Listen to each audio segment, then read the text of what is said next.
ستعلمه بالمثلث حتى يكون خير رئيس، خير وزير، خير جند، خير زبال، خير جزماتي، لأننا كلنا فرد واحد يكتمل من ذاته، ولكن بتنشق من خلاله أنفس، والخلال هي الحركة. جاسوا عبر خلال، وافهم الخلال والزقق والحواري جاسوا خلال الدين. ففي هنا مصطلحات احنا في مشاكل فيها يا جماعة لعدم فهمنا ليها بالمثلث. وعندما يأتيك المثلث وتتفلسف وتكبر عليه، اعرف انه الماسح ابدا يمسحك علمك، ما تعرفش تبدأ منين، لانه له بداية مؤدية الى اللانهاية. اذا اردت انت الضياع فلك ما شئت، وان اردت الصلاح فلك ما شئت، واي وضع خلقك حر ووجد لك ظل ذي ثلاث شعب جسده لك يعمل بقانون الأحياء الكونية من الذرة الذرية والبشرية والأنعام. يبقى هنا بتعرج الكتلة والنفس. يبقى الكتلة والهواء، الكتلة الوزن، وزن أمنا هاجر زائد الهواء اللي بتتنفسه، يبقى ده الزوجين رايح جاي رايح جاي. شوف انت بتروح تيجي كم مره هتعرف، وشوف بتلف كم مره هتعرف. والله ده قرآن، ده مفتاح، مثلث عظيم. مفتاحه بيبدا من العشر، نواة الاشاره، عشان انت تسعى يبقى ده 19، عشان اما تسعى كده يوم التسع والعشر بقى عندما هتنجبك بقى مولود جديد، هتبدا صفحه جديده. هل بدات عن علم؟ هل احرمت من اول ما نويت في نفسك قبل ان تروح الحرم؟ لأنها كلها خرم وحرام دماء وحرام وحرام وحرام. فاللي بيحج بالعلم يعي المشاعر وتشعل شمعه الإيماني المؤدي إلى التقرب إلى الله مباشر دون وسط إلى زوجين. القرآن يشكل الله سبحانه وتعالى لأنه الدستور، إلى أن يرينا ذات العلي واضع هذا الدستور وخالقه، إلى أن نعي أنه الظل ولكن جسده لنا قرآن نقرأ، إلى أن نعي القرآن اللي لا يطوى صفحاته إلا بالطريقة الربانية، سماء فوق سماء ويرتقيها خلق من بعد خلق، وتأتون فرادى ووفود بقانون وضع الديمومة في الأرض، غرس شجرة مباركة جذورها في الأرض وفروعها في السماء. إذا ما شفتش الزري سرى القبور والثالث سرى الليل، شوف من خلال الخلال واظبط أبعادك ومقاساتك عشان ما تخبطش وتدي بقى الناس تعيش. فأنا علشان أكمل الكعبة قبل أن أنسى، إن فرض علينا سماكة 10 سنتي تخانة، 5 من الخارج و5 من الخارج من الداخل و5 من الخارج، كساء للكعبة مرصعة بأعظم الحجارة الحديثة. ده بتحط صب نفخ كده زي فمين تلاجة وبنغليف، بس بالذهب، لأن الذهب ما بيتقطمش قوي وأقوى عنصر يتفاعل مع الحركة الكونية ويؤدي إلى نسبة لها مقاط مبين ومعلوم في الأكسدة المؤدية أعلى درجة إلى أن ترصع بما يسمى الحجارة الكريمة. نلم حول هذا الحجر الأسود. أيوة يا رب عرفنا طريق الأبيض، وهو إحنا هنبخل على الله برزقه، ده هو اللي وضعه حتى نتوج به المشاعر والمناسك والكعبة اللي هيحجها بقى المثلث اللي هيتكاتف، بدل ما بيدعي الفقر ويضرب مثلثات خربانة، لا هنتكاتف وطلع تلت الله والكعبة تبقى تمام وتتشد بقى. هنفتح مشروع تجاري قائم على الطريق إلى الله، بنسميه الطريق إلى الله، المشاعر القائمة على مثلث العشار، المسلمة 10، اليهودية 10، المسيحية 10، وتهدي الفئة الضالة اللي خلف الجبال بتعد لهم البليلة بعد ما ينسك برضو الذرة اللي هتؤدي للتفاعل وتشكر وتحمد على زوجين المادة السمداء، الماء والطين. ماء ده انت شوف حاجة ده المقياس. فكان يعي سيدنا أبو بكر تمام البصة كده يعيها بقانون خلينا في الأعين وتخفي الصدور، هيفكر في حاجة يعيها. ولذلك كان يعلم أنه يعرب وهو قاعد، لأن معه قسطاس مبين لا يعلمه إلا الله، ثم أهله في الأرض أهل المثلث، أي وارثي هذا المثلث.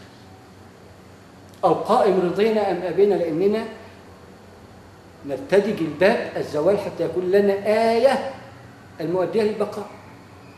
يبقى تخيل زوال ومن أجمل ما يكون هو، ومن أجمل خلقه، ومن أجمل فكر، ومن أجمل علم، وارتقط بهذا العلم اللي في حرف الألف بس، وفي رقم واحد بس.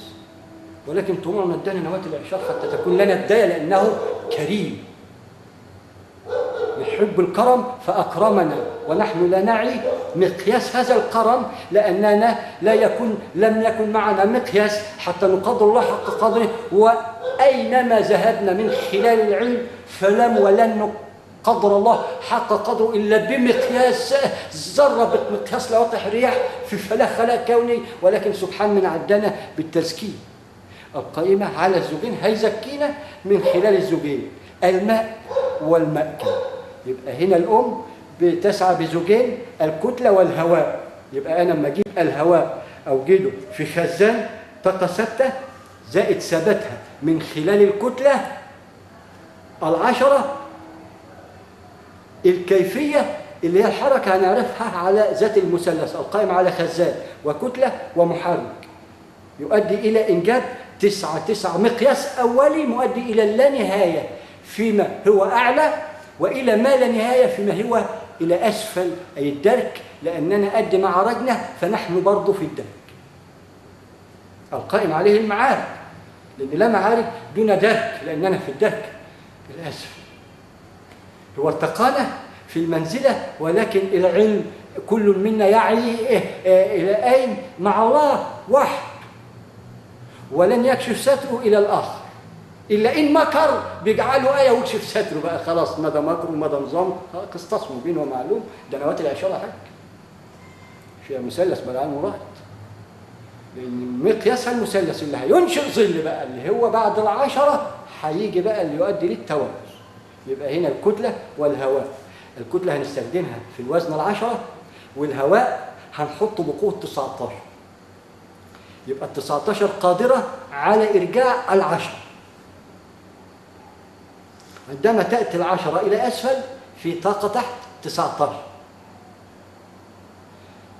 هذه 19 ناجمة من خلال الحركة الميكانيكية الدوارة اللي هي تشكل أطواف حول الكعبة، والواحد اللي رايح وجاي حركة المنشارية.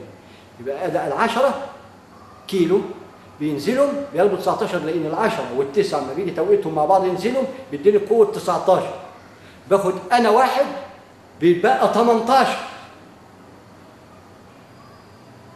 أسيب 10 في حالها كنوات عشار مؤدية لاستخراج 19 منها واحد مستهلك حتى يوضع الديمومة بالتكاثر القائم على 8 حملة عرش الرحمن، نراهم من خلال هذه التجميع الكونية المؤدية إلى تخطي الدرجة النسبية.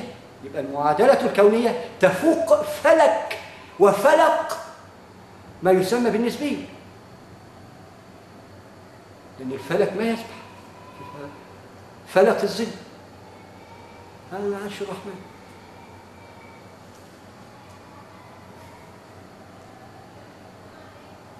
زوجين طلقوا إلى الظل زي 3 شعب، شفت فيه إيه؟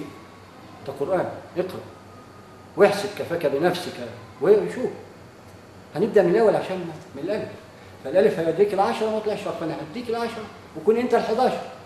أنا لسه ما عدتش من الواحد ومن الألف.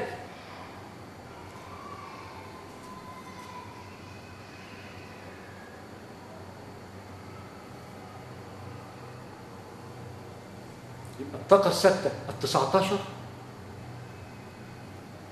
من خلال الحفاظ على 10 تؤدي إلى الباقي 80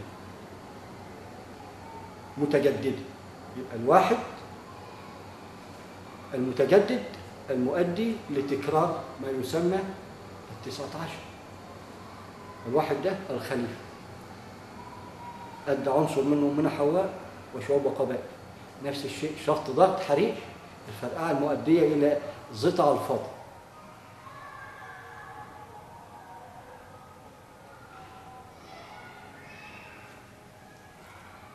هنا ال 19 طاقة ثابتة، لأنه وجده لنا فلق فرض كفاية وبقى أمنا 19، لأنه من نواة العشار، وهو ابن 9 يبقى ده 19، كل واحد في زمن 19.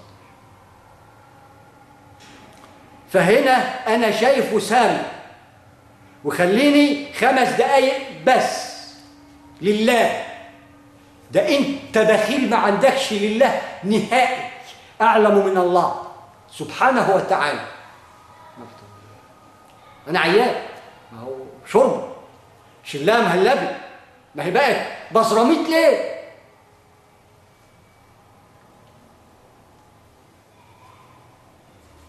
ما هو لازم الذرة تنفجر في المجرة، لأن واحد خلى ذرة اللي هي كون وحبس شعوب. هنا مشكلة يا أخي. طب حكمت بالعدل بقى، خليك ختم حقاني ورباني بقى علشان تدوم لك القاعدة وتورث بقى. هنا هتورث على العين ويقول لك والله ما حد فاضلها. لا، احنا يا دوب نجري في حبل الله اللي اتوصل وعايز له نهاية، وهنا ما احترناش، عرفنا رزقنا فين؟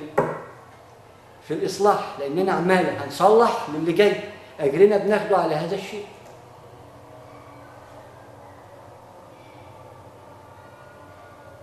وإذا مش عارف تعالى نعرفه طريق البيزنس من الذرة المجرة الكونية.